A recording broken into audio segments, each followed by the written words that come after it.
Hello players, big exciting day today. I just got my updated drive back from Lightning Mods. So there's lots for me to do.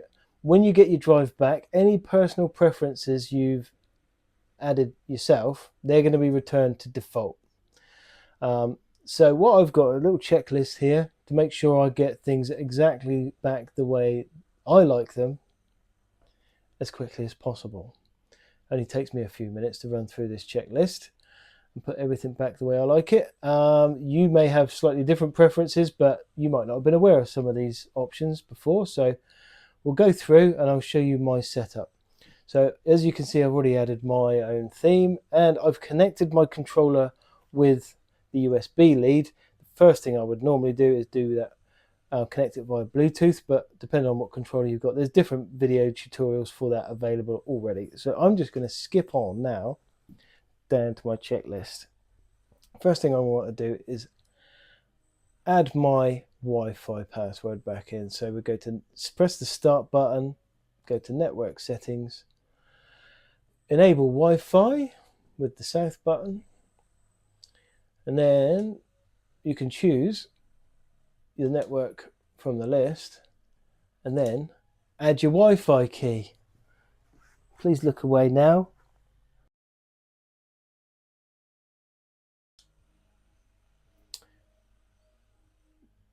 Now that should connect now, but sometimes I find you need to turn it off and then enable Wi-Fi again.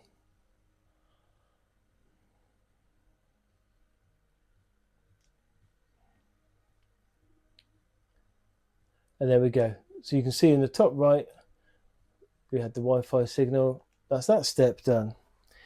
Now the next thing I need to do, most people won't need to do this.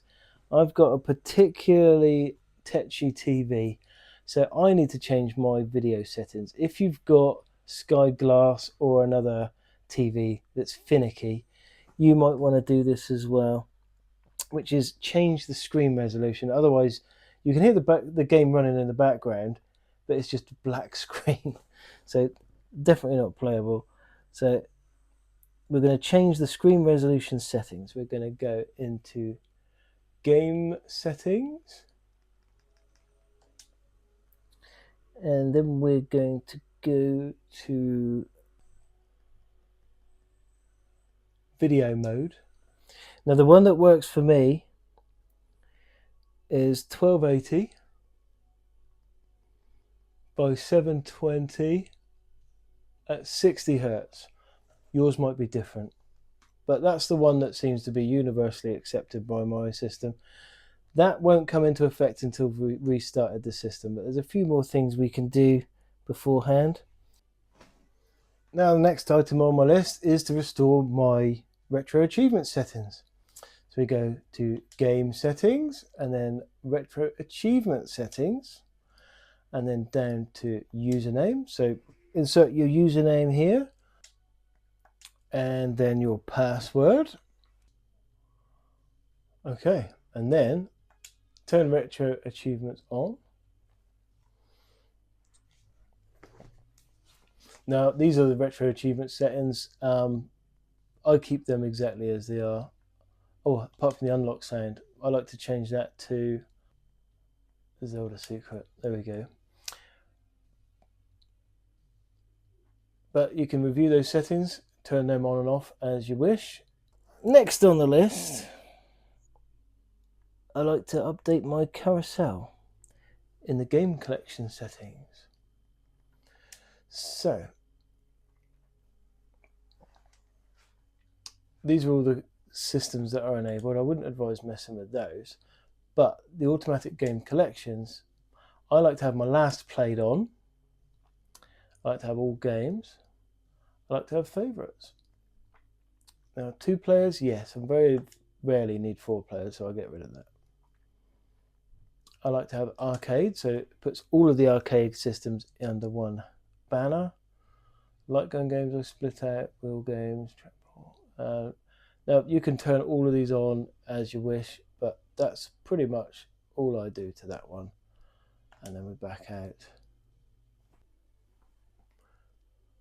I also like to go into the custom game collections and I turn off GoldenEye, and I turn off Resident Evil, and the rest I keep.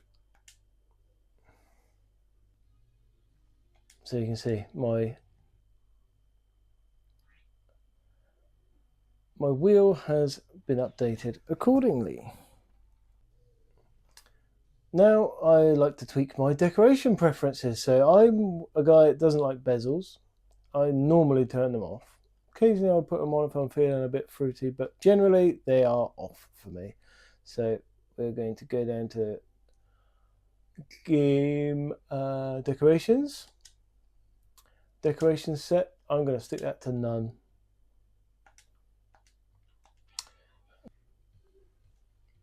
I also like to tweak my screensaver settings. That will be off by default, but it's a nice thing to have rolling in the background when you're not playing. Introduce you to some new games. It's a nice little thing.